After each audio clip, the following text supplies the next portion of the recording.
Welcome back to dptutorials. In this video, let us learn how to recreate the pivot table source data. This is the data source using which I will be creating a pivot table like this in the existing sheet. Now, if you accidentally delete this worksheet or the source data in the sheet, and when you go to the pivot table, right click and refresh, you will notice that you have no source data as you have already deleted, and now this can't be updated. So in this case, instead of panicking, you may need to use the pivot table's drill to details feature to recreate the source data. To recreate the source data in Excel, just follow these steps.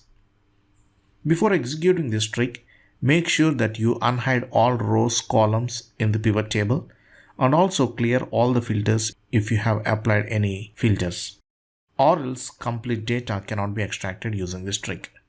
So once you're ready, just double click on the grand total cell at the bottom right of the pivot table. This will create a new sheet just similar to the original source data in the table format.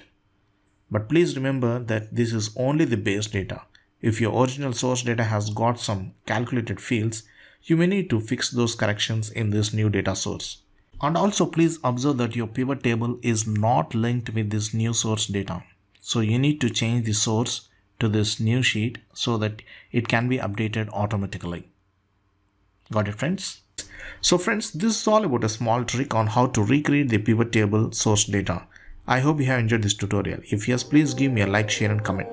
For further more interesting videos, please do subscribe to dptutorials. Thank you friends. Thanks for watching.